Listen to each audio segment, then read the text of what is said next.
ഇടിഞ്ഞു വീണോണ്ടിരിക്കുക. എന്തുവാ ലച്ചു, നീ ഇവിടെ ഇരിക്കുവാണെങ്കിൽ നിനക്ക് പേടിയാവും ലച്ചു. ഇല്ല, ഇത് മാനിന്റെ ആണെന്ന് തോന്നുന്നു. കണ്ടോ, ഇത് ഒറിജിനലാ. ये हम लोग का ये आसुम्बी लोकल खिचड़ी टाइप का पत्ता से और बेम्बू शूट डाल के बना है. പംകിൻ का. Hello, welcome back to Flavour Shore. കുറേ കാലം കൂടിയിട്ടാണ് ഞാനൊരു ലോങ് വീഡിയോ ആയിട്ട് വരുന്നത്. അപ്പോൾ ഞങ്ങൾ അനിനി വരെ പോവാണ്. നിങ്ങൾ ഗൂഗിളിൽ സെർച്ച് ചെയ്ത് നോക്കിയാൽ അറിയാം. നമ്മുടെ അരുണാചൽ പ്രദേശിൽ മോസ്റ്റ് ബ്യൂട്ടിഫുൾ പ്ലേസസ് എടുക്കുകയാണെങ്കിൽ അതിൽ ഫസ്റ്റ് 5 പ്ലേസസിൻ്റെ അകത്ത് വരുന്ന ഒരു സ്ഥലമാണ് അനിനി. അപ്പോൾ ഇപ്പോൾ പക്ഷേ അരുണാചലിൽ നമുക്ക് ട്രാവൽ ചെയ്യാൻ പറ്റുന്ന ഒരു വെതർ അല്ല. മൺസൂണാണ്, നല്ല മഴയാണ്, നല്ല റിസ്ക്കിയാണ്. പോകുന്ന വഴി ഫുള്ള് മൗണ്ടൻ ഒക്കെയാണ്, മല കയറി വേണം പോകാനായിട്ട്. അപ്പോൾ കുറച്ച് റിസ്ക്കാണ് ട്രാവൽ. മൺസൂൺ ഒട്ടും സജസ്റ്റ് ചെയ്യുന്ന ടൈം അല്ല ട്രാവൽ ചെയ്യാൻ. പക്ഷേ മൺസൂൺ ടൈമിൽ ഒന്ന് പോയി അനിനി എക്സ്പ്ലോർ ചെയ്യണമെന്ന് ഒരു ആഗ്രഹം. അപ്പോൾ അങ്ങനെ കുറച്ച് റിസ്ക് എടുത്താണെങ്കിലും ഞങ്ങൾ ട്രാവൽ ചെയ്യാണ് അനിനി വരെ. So welcome to our Anini vlog. നമ്മുടെ ജേർണി സ്റ്റാർട്ട് ചെയ്തത് റോയിങ്ങിൽ നിന്നാണേ. ഞങ്ങൾ റോയിങ്ങിലാണ് താമസിക്കുന്നത്. അപ്പോൾ നിങ്ങളും അനിനിക്ക് വരികയാണെങ്കിൽ റോയിങ് എത്തിയിട്ട് അവിടെ ഒരു ദിവസം സ്റ്റേ ചെയ്തിട്ട് അനിനിക്ക് പോകാൻ പറ്റുള്ളൂ. കാരണം അനിനിയിലോട്ട് റോയിങ്ങിൽ തന്നെ ഒരു 243 കിലോമീറ്ററോളം ഉണ്ട്. അപ്പം റോയിങ്ങിൽ ഒരു ഹോൾട്ട് എടുക്കണം, എന്നിട്ട് വേണം അനിനിക്ക് പോകാനായിട്ട്. ഏർലി മോർണിംഗ് സുമോ സർവീസൊക്കെ ഉണ്ട് റോയിങ്ങിൽ നിന്ന്. അപ്പോൾ നിങ്ങൾക്ക് അങ്ങനെ സുമോ സർവീസൊക്കെ എടുത്തിട്ട് വരാം. ഇതാണ് ഞാൻ പറഞ്ഞ റോയിങ് ടൗൺ. അപ്പോൾ അനിനിക്കുള്ള ജേർണി സ്റ്റാർട്ട് ചെയ്യുന്നത് റോയിങ്ങിൽ നിന്നാണ്.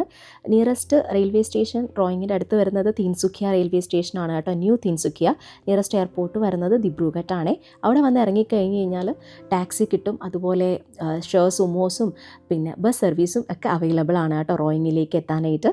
പിന്നെ ഈ കാണുന്ന കൗണ്ടേഴ്സൊക്കെ ഇല്ല, ലിതു ടൂർസ് ആൻഡ് ട്രാവൽസ് എന്നൊക്കെ പറഞ്ഞിട്ട് റോയിങ് ടു അനിനിക്ക് പോകുന്ന സുമോ സർവീസുകളുടെ നമ്പേഴ്സൊക്കെയാണ് കേട്ടോ. പിന്നെ ആ കണ്ട ശർമ്മ സ്വീറ്റ്സ് റോയിങ്ങിൽ അത്യാവശ്യം കൊള്ളാവുന്ന വെജിറ്റേറിയൻ മീൽ കിട്ടുന്ന റെസ്റ്റോറൻ്റ് ആണ്. പിന്നെ കറി ഹൗസ് വെജും നോൺ വെജും രണ്ടും കിട്ടുന്ന റോയിങ് ടൗണിലുള്ള റെസ്റ്റോറൻ്റ് ആണ്. റോയിങ് ചെറിയൊരു ടൗൺ ആണ്. അപ്പോൾ ഈസി ആയിട്ട് ഇവിടെ വന്ന് എല്ലാം കണ്ടുപിടിക്കാനായിട്ട് പറ്റും. സ്റ്റേക്കുള്ള ഓപ്ഷൻസും ഇവിടെ അവൈലബിൾ ആണ്. എല്ലാത്തിൻ്റെയും നമ്പേഴ്സ് ഞാൻ ഡിസ്ക്രിപ്ഷൻ ബോക്സിൽ കൊടുത്തേക്കാമേ. നമുക്ക് റോയിങ്ങിൽ നിന്ന് തന്നെ പെട്രോളൊക്കെ അടിച്ചിട്ട് വേണേ സ്റ്റാർട്ട് ചെയ്യാനായിട്ട്. കാരണം റോയിങ് വിട്ട് കഴിഞ്ഞാൽ പിന്നെ അനിനിയിലെത്തിയാലേ പെട്രോൾ പമ്പ് കിട്ടത്തുള്ളൂ.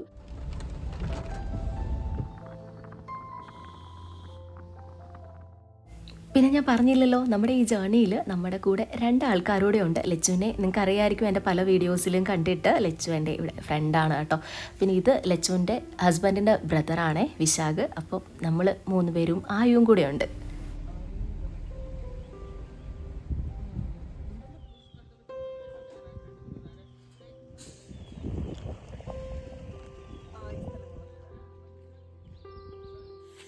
നമ്മൾ ഫസ്റ്റ് ഹോൾട്ട് എടുത്തു. ഹോൾട്ടല്ല, ഒരു സ്റ്റോപ്പ് എടുത്തു. ഞങ്ങൾ അയോധ്യയിൽ നിർത്തിയതാണ്. വഴിയിൽ വരുന്ന വഴിക്കൊക്കെ നല്ല കോടയും നല്ല ഭംഗിയുള്ള കാഴ്ചകളുമായിരുന്നു. പക്ഷെ അവിടെ ഒന്നും നിർത്തിയില്ല. കാരണം നമ്മുടെ ആക്ച്വൽ പ്ലാന് നമ്മുടെ ആക്ച്വൽ പ്ലാൻ ചോപ്പറിൽ ഹെലികോപ്റ്ററിൽ അനിനിക്ക് പോകാനായിട്ടായിരുന്നു. 11 മണിക്കായിരുന്നു റോയിങ്ങിന് ഹെലികോപ്റ്റർ. പക്ഷേ ഹെലികോപ്റ്റർ മഴ കാരണം ക്യാൻസൽ ചെയ്തു. പിന്നെ ഞങ്ങൾ പെട്ടെന്ന് റോഡ് ട്രിപ്പാക്കി വണ്ടി വന്ന് അങ്ങനെ 12-12:30 ആയി റോയിങ്ങിൽ നിന്ന് ഇറങ്ങിയപ്പോൾ. അപ്പോൾ പിന്നെ നമുക്കൊരു 7 മണിക്കൂർ നോർമലായിട്ട് എടുക്കും അല്ലേ? 7 മണിക്കൂറൊക്കെ നോർമലായിട്ട് അനിനി വരെ ബൈ റോഡ് പോകാനായിട്ട് എടുക്കും. ഇപ്പം നല്ല കോടയൊക്കെ ആയതുകൊണ്ട് ആ വ്യൂ കണ്ടോ, നോക്ക് ആ വ്യൂ നോക്ക്. കുറച്ച് ഭാഗത്ത് വെയിലടിക്കുന്നതുകൊണ്ട് കുറച്ച് ഭാഗത്ത് ക്ലൗഡ്സ് ആണ്, കുറച്ച് ഭാഗത്ത് ആ കോടയെല്ലാം വന്ന് എന്ത് ഭംഗിയല്ലേ. നമ്മൾ ഇറങ്ങി നിൽക്കുന്ന Ayodhya pass 8711 feet above main sea ലെവലാണ് കേട്ടോ. അപ്പോൾ അത്രയും ഓൾട്ടിറ്റ്യൂഡ് ഉള്ളതുകൊണ്ട് വിൻ്റർ സമയത്ത് ഇവിടെയൊക്കെ മഞ്ഞ് വീഴുന്ന സ്ഥലമാണ്. അപ്പോൾ ഇവിടുത്തെ വ്യൂ ആകെ മാറും ആ ടൈമിൽ.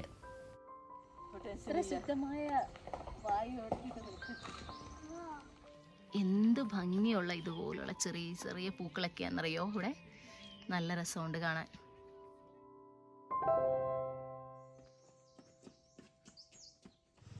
അപ്പോൾ ഇനിയിപ്പോൾ ഇവിടെ നമുക്ക് കണ്ടിന്യൂ ചെയ്യാം. ഇവിടെ നിന്ന് ഒരു 5 കിലോമീറ്റർ കൂടെ ഫ്രണ്ടിലോട്ട് പോയി കഴിഞ്ഞാൽ നമുക്ക് ഫുഡൊക്കെ കഴിക്കാനായിട്ട് പോയിന്റ് ഉണ്ട്. അപ്പോൾ 65 കിലോ എന്ന് പറയാം. അപ്പോൾ അവിടെ പോയിട്ട് നമുക്ക് ഇനിയിപ്പോൾ ഫുഡൊക്കെ കഴിക്കാം. അപ്പോൾ അവിടെ ചെന്നിട്ട് കാണാം. ഇതൊക്കെയാണ് കേട്ടോ ഇവിടെ സർവീസ് നടത്തുന്ന സുമോകൾ. ഇതിപ്പോൾ അനീനിൽ നിന്ന് തിരിച്ച് റോയിങ്ങിലേക്ക് വരുന്നതാണ്. ഇതൊക്കെ ഷെയർ സുമോസ് ആണ്. പെർ ഹെഡ് 1000 ഒക്കെയാണ് കേട്ടോ റേറ്റ് വരുന്നത്. ഒരു സുമോയിൽ 10 പേരെയൊക്കെ കയറ്റും. ഇതല്ല ഇനി പ്രൈവറ്റായിട്ട് നിങ്ങൾക്ക് ടാക്സിയൊക്കെ വേണമെങ്കിൽ അങ്ങനെയും അവൈലബിൾ ആണ്. അതിന് ഇവരെ തന്നെ കോൺടാക്ട് ചെയ്താൽ മതി. ഞാൻ നമ്പേഴ്സ് ആദ്യം കാണിച്ചുല്ലോ. അത് കൂടാണ്ട് കുറച്ച് അല്ലാതെ പ്രൈവറ്റ് ടാക്സി, നമ്മളിപ്പോൾ പോകുന്ന ടാക്സി ഡ്രൈവറിൻ്റെ ഒക്കെ നമ്പർ ഷെയർ ചെയ്തേക്കാമേ. മോമോ കഴിക്കുമല്ലേ? മോമോ കഴിക്കൂലോ? മോമോയും മാഗിയും പറയട്ടെ.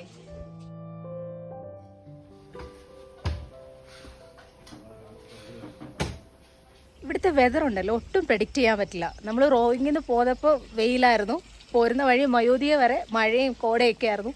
ഇപ്പം എന്താ, മയോദിയിൽ നിന്ന് ഒരു 5 കിലോമീറ്ററിലൂടെ ഫ്രണ്ടിലോട്ട് വന്നോളൂ. ഇത് ഇവിടെ എത്തിയപ്പോൾ നല്ല വെയിൽ. അപ്പോൾ നമ്മളിവിടെ ഫുഡ് കഴിക്കാനായിട്ട് നിർത്തിയതാണ്. 65 കിലോ എന്നാണ് ഈ സ്ഥലത്തിൻ്റെ പേര്. അപ്പോൾ റോയിങ്ങിൽ നിന്ന് സ്റ്റാർട്ട് ചെയ്തിട്ട് 65 കിലോമീറ്റർ. അപ്പോൾ ഇവിടെയുള്ള എല്ലാ ഹോട്ടൽസിൻ്റെയും പേരിൽ എന്തെങ്കിലും ഒരു 65 കാണും. ഈ സ്ഥലത്തിൻ്റെ പേരും 65 കിലോ എന്നാണ്. അപ്പോൾ ഇവിടെ നിന്ന് നമ്മളിതാ ഇവിടെ ഒരു ഓൾഡ് ഹോട്ടൽ എന്ന് പറഞ്ഞിട്ടൊരു ഹോട്ടലുണ്ട്, അവിടെ നിർത്തിയതാണ് ഫുഡ് കഴിക്കാനായിട്ട്. അപ്പോൾ ഇനി ഇവിടുന്ന് ഫുഡ് കഴിച്ചിട്ട് നമുക്ക് മുന്നോട്ട് പോകും. ചപ്പാത്തി, ഇതെന്താ കടലയല്ലേ? കടല, ഉരുളക്കിഴങ്ങ് കറി, ചട്നി, സാലഡ്. യെസ്, ചിക്കൻ നമ്മൾ എക്സ്ട്രാ പറഞ്ഞ. ആയു ഫുഡ് കഴിക്കുമോ? With chicken. മോമോ ആണോ കഴിക്കുന്നത്?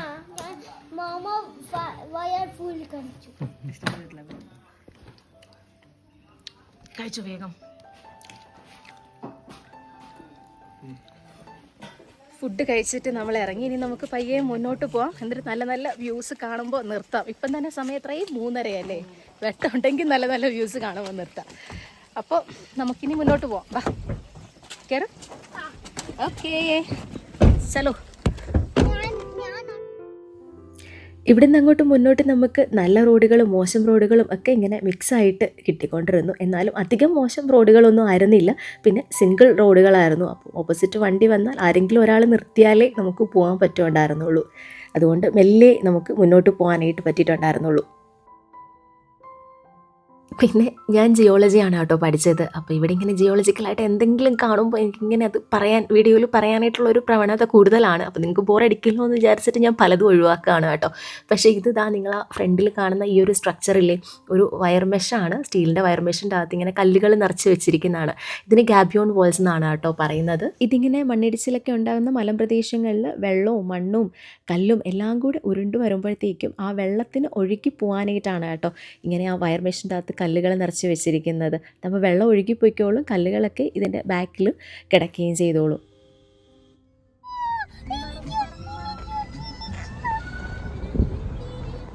ഈ കാണുന്നതൊന്നും പശു അല്ല കേട്ടോ, മിഥുൻ എന്ന് പറഞ്ഞിട്ടുള്ള ഒരു ആനിമലാണ്. ഇത് നമ്മുടെ പശുവിൻ്റെ ഫാമിലിയിൽ പെടുന്നത് തന്നെയാണ്. പക്ഷേ പശുവിനെ വളർത്തുന്ന പോലെ നമുക്ക് കൂട്ടിലിട്ടൊന്നും ഇതിനെ വളർത്താൻ പറ്റില്ല കേട്ടോ. ഇതിങ്ങനെ കാട് കയറി നടക്കും. മറ്റൊരു രസകരമായ കാര്യം കൂടി ഉണ്ട് മിഥുനെ പറ്റിയിട്ട്. ഇവിടെ അങ്ങനെ അരുണാചലിൽ അത്ര കാര്യമായിട്ട് ഡൗറി സിസ്റ്റം ഒന്നും ഇല്ല കേട്ടോ. പിന്നെ സ്ത്രീധനം തന്നെ ചെറുക്കൻ്റെ വീട്ടുകാർ പെണ്ണിനെ കിട്ടാൻ വേണ്ടിയിട്ട് പെണ്ണിൻ്റെ വീട്ടിലോട്ടാണ് കൊടുക്കേണ്ടത്. അപ്പോൾ അവർ കൊടുക്കുന്നത് ഇങ്ങനെ 2-3 മിഥുനെയൊക്കെയാണ്. ബ്ലോക്ക് റോഡ് അവിടെ കട്ട് ചെയ്തോണ്ടിരിക്കും അവിടെ മല. ഇനി എത്ര സമയം കിട്ടുമെന്തോ. പോസ്റ്റ് രാവിലെ വന്നാൽ മതിയായിരുന്നു. ഹെലികോപ്റ്ററിന് വെയിറ്റ് ചെയ്തത് കൊണ്ടാണ് പണി കിട്ടിയത്. എത്ര മണി? 4:45. ഇപ്പം ഇരുട്ടാവും. എത്ര സമയം എടുക്കുമല്ലേ? വഴി കട്ട് ചെയ്തോണ്ടിരിക്കുക. എത്ര സമയം എടുക്കുമെന്നറിയില്ല. അയ്യോ നല്ല വെയിൽ. നമുക്ക് അധികം സമയം പണി കിട്ടിയില്ല. പെട്ടെന്ന് തന്നെ നമ്മളെ വിട്ടു. നമ്മള് ഹുല്ലി കഴിഞ്ഞ് കുറച്ചുകൂടി മുന്നോട്ട് വന്നു. ഒരു 90-95 കിലോമീറ്റർ ഒക്കെ ആയിട്ടുള്ളൂ. പകുതി കൂടുതൽ ദൂരം നമുക്ക് പോകാനായിട്ടുണ്ട്. ഇപ്പൊ തന്നെ ഒരു 4:45 ആയിട്ടുണ്ട്. 7-8 മണി ആവുമായിരിക്കും അല്ലേ നമ്മൾ ചെല്ലാനായിട്ട്? അതെ അതെ. എവിടെ? അതെ അതെ ലച്ചുമോൾ.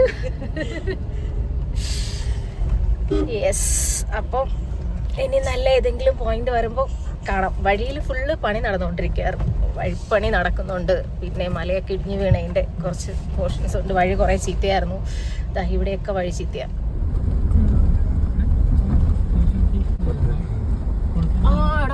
മല മുഴുവൻ ഇടിഞ്ഞു വീഴുന്നടാ. അയ്യോ ഇപ്പൊ ഇടിഞ്ഞു വീണോണ്ടിരിക്കുക. അല്ലടാ, അത് വെറുതെ ഇടിഞ്ഞു വീണോണ്ടിരിക്കുകയാണ്. ആ JCB ഉണ്ടല്ലേ ഇവിടെ. വിശാഖ് പറഞ്ഞ പോലെ JCB കാണാണ്ട് വീഡിയോ എടുക്കുന്നില്ല. ഇതിപ്പോൾ കൺസ്ട്രക്ഷൻ നടക്കുന്നതാണ് കേട്ടോ. മൗണ്ടൻ കട്ടിങ് നടന്നുകൊണ്ടിരിക്കുന്ന സ്ഥലമായിരുന്നു. അതുകൊണ്ടാണ് ഇത്രയും കല്ലുകളൊക്കെ ഉരുണ്ട് വന്നുകൊണ്ടിരുന്നത്. പിന്നെ ഇതാണ് നമ്മുടെ ഡ്രൈവർ ഭയ്യ. അപ്പം ഭയ്യ റൂട്ട് ടൂറൊക്കെ കൊണ്ടുപോകാറുണ്ടെന്നാ പറഞ്ഞ അനിനി. ബാക്കി അരുണാചൽ अरुणाचल में मतलब पूरा टूर करेगा ना? पूरा all over അരുണാചൽ. ഓക്കെ. അപ്പം അങ്ങനെയാണ് റേറ്റ് വരുന്നത്. ഇവരെടുക്കുന്നത് ഒരു പാക്കേജായിട്ട് എയർപോർട്ടിൽ നിന്ന് പിക്ക് ചെയ്തിട്ട് നമ്മളെ അനിനിയൊക്കെ ഫുള്ള് കറങ്ങി തിരിച്ച് വരാനായിട്ട് പെർ ഡേ 6 days പാക്കേജിന് പെർ ഡേ 5,000 to 5,500 ആ ഒരു റേഞ്ചിൽ അവരെടുക്കുന്നത്. പക്ഷേ അനിനി മാത്രം പോകണം. ഇപ്പോൾ റോയിങ് വന്നിട്ടാണ് നിങ്ങൾക്ക് സുമോ വണ്ടിയൊക്കെ ഇതുപോലെ ഹയർ ചെയ്യാൻ പറ്റുന്നത്. അപ്പോൾ റോയിങ്ങിൽ നിന്ന് അനിനിക്ക് പോകണമെങ്കിൽ പെർ ഡേ അവർ 7,000 വാങ്ങിക്കുമെന്നാണ് പറഞ്ഞത്. പാക്കേജ് ആയിട്ട് എടുക്കുമ്പോൾ പെർ ഡേ 5,500 വെച്ചിട്ട് 6 daysക്ക്.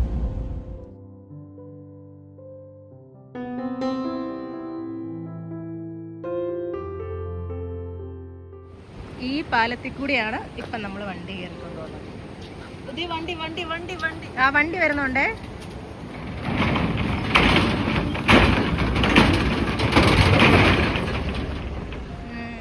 വേറെ ഹൈവേയും പാലവും ഒക്കെ ഇപ്പുറത്ത് പണിയുന്നുണ്ട്. ഇത് പഴയ പാലമാണ്, ഫുള്ള് പോയി കിടക്കുവാണ്. പക്ഷേ പാലം ആ പോർഷൻ മാത്രമേ കുഴപ്പമുള്ളൂ കേട്ടോ. ബാക്കി പോർഷനൊന്നും കുഴപ്പമില്ല, സേഫാണ്. പക്ഷേ പാലത്തു നിന്നുള്ള വ്യൂ ആണ് അടിപൊളി, കാണേണ്ട വ്യൂ ആണ്.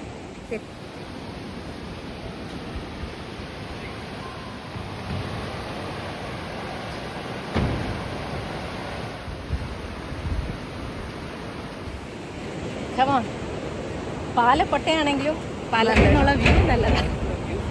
വ്യൂ സൂപ്പറാണ്. പക്ഷെ നമ്മൾ റോയിങ്ങിൽ നിന്ന് പോന്നിട്ട് നമുക്ക് മയോദിയയിൽ റേഞ്ച് ഇല്ലായിരുന്നല്ലോ. റോയിങ്ങിൽ നിന്ന് പോയി മയോദിയയിൽ റേഞ്ച് ഉണ്ടായിരുന്നോ? എയർടെൽ ഉണ്ടായിരുന്നു അല്ലേ? അപ്പം നമ്മൾ പോന്നിട്ട് എയർടെലിന് മാത്രമേ റേഞ്ച് കിട്ടുന്നുള്ളൂ കേട്ടോ. പല സ്ഥലത്തും റേഞ്ച് കട്ടാവുന്നുണ്ട് എയർടെലിൻ്റെ. പക്ഷേ മയോദിയയിൽ അതുപോലെ നമ്മൾ ആ ഹോട്ടലിൽ കഴിക്കാൻ കയറിയില്ലേ 65 കിലോയിൽ, അവിടെയൊക്കെ എയർടെലിന് നെറ്റ്വർക്ക് ഉണ്ട്, ബാക്കി ഒന്നും കിട്ടുന്നില്ല. ജിയോ BSNL ഒന്നും കിട്ടുന്നില്ല. എയർടെലിന് മാത്രമേ കിട്ടുന്നുള്ളൂ അല്ലേ റേഞ്ച്? നെറ്റ്വർക്ക് അല്ലേ? നിനക്കും എയർടെൽ അല്ലേ? എയർടെലിന് മാത്രമേ നമുക്ക് നെറ്റ്വർക്ക് ഉള്ളൂ.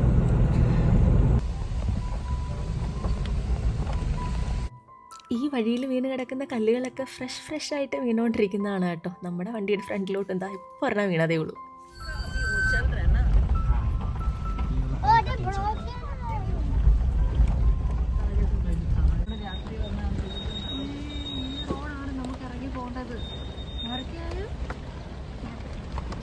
ഇത് കാണിച്ചു തരാം. എവിടെ വഴി? ഈ പോകുന്ന ഇല്ല, ഇത് പെട്ടെന്ന് വരുവാ ഇനിന്ന്.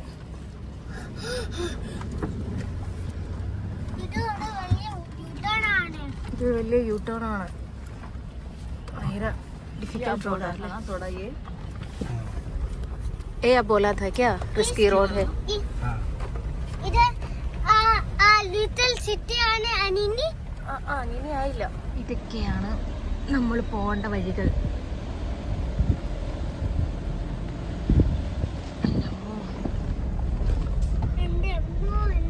അപ്പോൾ നിങ്ങളിനി കുറേ കാലമൊക്കെ കഴിഞ്ഞ് വരുമ്പോൾ നല്ല ഹൈവേ കൂടി തന്നെ അനിനിയിൽ എത്താം കേട്ടോ. ഇപ്പോൾ ഹൈവേയുടെ കൺസ്ട്രക്ഷനൊക്കെ നടക്കുന്നതേ ഉള്ളൂ പല സ്ഥലങ്ങളിലും. അതുകൊണ്ടാണ് നമ്മൾ ഇത്ര പൊട്ട റോഡിൽ കൂടി പോകേണ്ടി വരുന്നത്. എന്നാലും ഈ ഡ്രൈവറും നമുക്കറിയാവുന്ന ആൾക്കാരും ഒക്കെ പറഞ്ഞ് വെച്ച് നോക്കുമ്പോൾ ഇപ്പോൾ ഈ പോകുന്ന റോഡ് പോലും പണ്ട് അനിനിക്ക് പോകുന്ന റോഡിനെക്കാട്ടിലും ഒരുപാട് ഫാർ ബെറ്റർ ആണ് കേട്ടോ.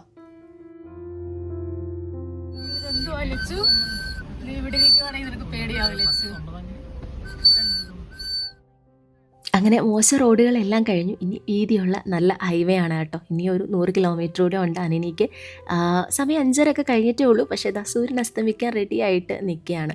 പിന്നെ കുറേ ദൂരമായി കഴിഞ്ഞപ്പോഴത്തേക്കും ഞങ്ങൾക്ക് മിഥുൻ മാത്രമേ കാണാനായിട്ടുണ്ടായിരുന്നുള്ളൂ കേട്ടോ. കുറേ ദൂരം ഈ മിഥുൻ മാത്രം. അതിനുശേഷം കുറച്ചൊക്കെ സെറ്റിൽമെൻറ്റ്സ് കിട്ടി. 1-2 സെറ്റിൽമെൻറ്റ്സ് ഒക്കെ ഉണ്ടായിരുന്നു, ആൾ താമസമുള്ള സ്ഥലങ്ങളൊക്കെ ഉണ്ടായിരുന്നുള്ളൂ. അങ്ങനെ ഏകദേശം ഒരു 8-8:30 ആയപ്പോഴത്തേക്കും ഞങ്ങൾ അനിനിയിൽ ഹോം സ്റ്റേയിലെത്തി. സോ ഫൈനലി നമ്മൾ അനിനിയിലെത്തി, നമ്മുടെ ഹോം സ്റ്റേയിലെത്തി. ഇപ്പോൾ സമയം 8:30 അല്ലേ, 8:30 ആയപ്പോഴത്തേക്കും ഞങ്ങളെത്തി. കുറച്ച് ഹെക്റ്റിക്കായിരുന്നു ട്രാവൽ, എന്നാലും അധികം പ്രശ്നമൊന്നും ഇല്ലായിരുന്നു. കുറച്ച് ഇടവഴിയിലൊക്കെ വളരെ ബോറായിരുന്നു റോഡ്. ഹൈവേയുടെ കൺസ്ട്രക്ഷൻ നടക്കുന്നതുകൊണ്ട് കുറച്ച് വിട്ട വഴിയൊക്കെ ഭയങ്കര ബോറായിരുന്നു. അപ്പം ഞാൻ കാണിച്ചില്ലേ ആ ബോർ വഴിയാണ്. അതിനുശേഷം ഇങ്ങോട്ടുള്ള വഴിയൊക്കെ ഈ ബഹളം വെക്കുന്നത്.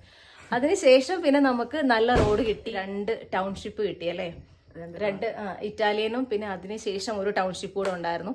പിന്നെ അധികം വണ്ടിയൊന്നും ഇല്ലായിരുന്നു, ട്രാഫിക്കൊന്നും ഇല്ലായിരുന്നു. അടിപൊളിയായിട്ട് ഞങ്ങൾ പെട്ടെന്ന് ഇവിടെ എത്തി, ഹോം സ്റ്റേയിലെത്തി. നല്ല അടിപൊളി ക്ലീൻ നല്ല അടിപൊളി ഹോം സ്റ്റേ.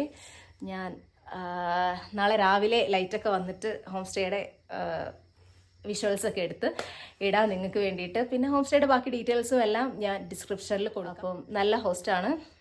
ഫുഡും ഇതാ നമുക്കിവിടെ റെഡിയാക്കി വെച്ചിട്ടുണ്ട്, ലോക്കൽ ഫുഡാണ്. അപ്പം ഞങ്ങൾ ഇനി പോയി ഫുഡൊക്കെ കഴിച്ചിട്ട് ലോക്കൽ ഫുഡൊക്കെ എൻജോയ് ചെയ്ത് ഞങ്ങൾ കഴിച്ചിട്ട് കിടന്നുറങ്ങും അല്ലേ, കിടന്നുറങ്ങും. രാവിലെ നമ്മൾ ഇവിടുന്ന് ചിഗു സൈഡിലോട്ട് പോകും. അപ്പോൾ ഇനിയിപ്പോൾ നമുക്ക് ഫുഡ് കഴിക്കുമ്പോൾ കാണാം.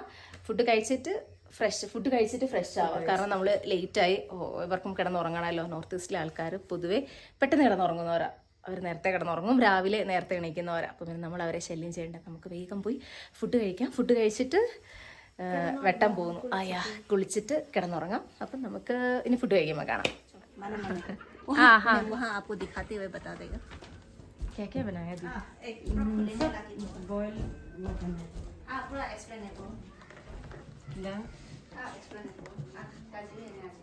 ये क्या है? ये हम लोग का लोकल दाल है, इसको अंदोए बोलते हैं।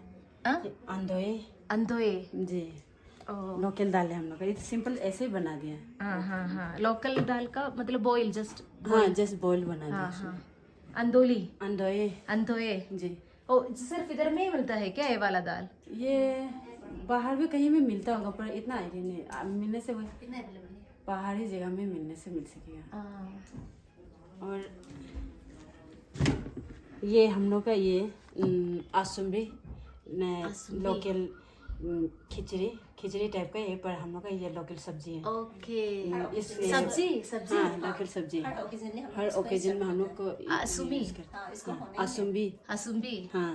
ये तो मतलब दालिया दालिया है ना? नहीं, ये दालिया से नहीं बना है, ये हम लोग का मकई से बना है। मकई मतलब कौन? हाँ कौन। ये तो आपका चावल है। उसके बाद में ये आपका ये लोकल राइस। ये लोकल राइस, ये लोकल राइस में कीरी, ये लाल चावल से बना है। हाँ टेस्टी होगा ना? क्या लगता है आप लोग खाते हैं राइस? और ये बॉइल सब्जी। ओके, ये लोकल पत्ता से और वो बेम्बू शूट डाल के बना है। पंपकिन का लीफ है क्या? मिक्स है, इसको मिक्स है, सब मिक्स करके बना है। ओके। और बाम्बू शूट्स फर्मेंटेड वाला और फ्रेश फर्मेंटेड वाला। Okay, thank you so much. ഈ ദീദിയാണ് നമുക്ക് വേണ്ടി ഫുഡ് ഉണ്ടാക്കിയത്. Okay, thank you so much.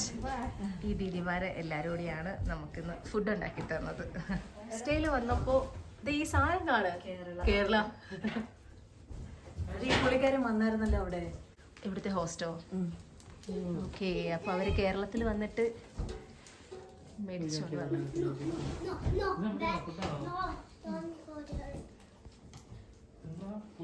അല്ല, ഇത് മാനിന്റെ ആണെന്ന് തോന്നുന്നു. കണ്ടോ, ഇത് ഒറിജിനലാ.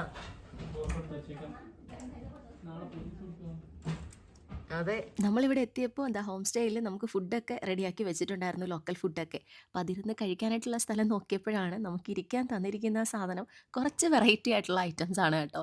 മാനിൻ്റെയും അതുപോലെ കരടിയുടെയൊക്കെ ഒറിജിനൽ തോലാണ്. നമ്മുടെ നാട്ടിൽ ഇതൊന്നും നടക്കുന്ന കാര്യമല്ല, പക്ഷേ അരുണാചലിൽ ഇതൊക്കെ പോസിബിൾ ആയിട്ടുള്ള കാര്യങ്ങളാണ്. ഇത് മാത്രമല്ല കേട്ടോ, ഇതുപോലെ വെറൈറ്റി ആയിട്ടുള്ള ഒരുപാട് ഐറ്റംസ് ഇവിടെ ഉണ്ട്. ഞാനിപ്പോൾ നാളെ രാവിലെ എന്തായാലും നിങ്ങളെ അതൊക്കെ കാണിച്ചു തരാം. ഇന്നിപ്പം രാത്രിയായില്ലേ, ഇരുട്ടല്ലേ, നാളെ ലൈറ്റിൽ വരുമ്പോൾ ഞാൻ കാണിച്ചു തരാം കേട്ടോ എല്ലാം. ഇത് ഇവിടുത്തെ അടുക്കളയാണേ. നമ്മൾ ഈ നോർത്ത് ഈസ്റ്റ് സംസ്ഥാനങ്ങളൊക്കെ കാണാൻ വരുമ്പോൾ, പ്രത്യേകിച്ച് അരുണാചലൊക്കെ വരുമ്പോൾ ഉണ്ടല്ലോ, നമ്മൾ ഇവരുടെ ഒരു വില്ലേജ്, ഏതെങ്കിലും ഒരു ബസ്തി, ഒരു വില്ലേജ് നമ്മൾ എക്സ്പ്ലോർ ചെയ്യണം. അതുപോലെ ഇവരുടെ ലോക്കൽ ഫുഡൊക്കെ ഒന്ന് കഴിക്കാനായിട്ട് ട്രൈ ചെയ്യണം. അപ്പോൾ പെട്ടെന്നൊക്കെ നിങ്ങൾ വരുമ്പോൾ ലോക്കൽ ഫുഡൊക്കെ കഴിക്കാനായിട്ട് കുറച്ച് ബുദ്ധിമുട്ടായിരിക്കും. ഞാനിപ്പോൾ ഇവിടെ അരുണാചലിൽ നിന്ന് 3 വർഷമൊക്കെ ആയി. അപ്പോൾ എനിക്ക് ശീലമായി ഇപ്പോൾ ഇവരുടെ ഫുഡൊക്കെ. അപ്പോൾ എനിക്ക് കുറച്ചൊക്കെ കഴിക്കാൻ പറ്റും. ഫെർമെൻറ്റഡ് ഐറ്റംസ് ആണ്, കുറച്ചുകൂടെ കഴിക്കാൻ പാടാണ്, അതിനൊരു സ്മെല്ലൊക്കെ ഉള്ളതുകൊണ്ട്. അപ്പോൾ നിങ്ങൾക്കും ഫെർമെൻറ്റഡ് ഐറ്റംസ് കഴിക്കാൻ ബുദ്ധിമുട്ടായിരിക്കും. ബാക്കിയൊക്കെ നിങ്ങൾക്കൊന്ന് ജസ്റ്റ് ട്രൈ ചെയ്ത് നോക്കാവുന്നതാണ് കേട്ടോ. കോണല്ല മില്ലറ്റ് എന്ന് അവർ പറഞ്ഞില്ലേ? മില്ലറ്റ് കലക്കി ഒഴിച്ചതാണ്, കോണ് വെച്ചിട്ടാണ് ഉണ്ടാക്കിയെന്നാ പറഞ്ഞു. മക്കാനെന്ന് പറഞ്ഞു കഴിഞ്ഞാൽ എന്താ, പീസ് ചിക്കൻ, ചിക്കനും കോണും പിന്നെ മില്ലറ്റിൻ്റെ ഫ്ലോറും മില്ലറ്റിൻ്റെ പൊടിയും കൂടെ വെച്ചിട്ടുണ്ടാക്കിയ സാധനം അസുംബി. എങ്ങനെയുണ്ട് ഫുഡ്? Super super. വിശാഖ് പറയാം. നീ കുറച്ച് അവൻ പിന്നെ എടുക്കുന്നുണ്ട്, നോക്ക്. അസുംബി ഇഷ്ടപ്പെട്ടിട്ടില്ലേടാ? അസുംബി അത് നല്ല അല്ലേ? അസുംബി നല്ല. പിന്നെ ഇവരുടെ ഈ റെഡ് റൈസ് നല്ല അല്ലേ, ലോക്കൽ റൈസ് നല്ല ടേസ്റ്റ് ഉണ്ട്.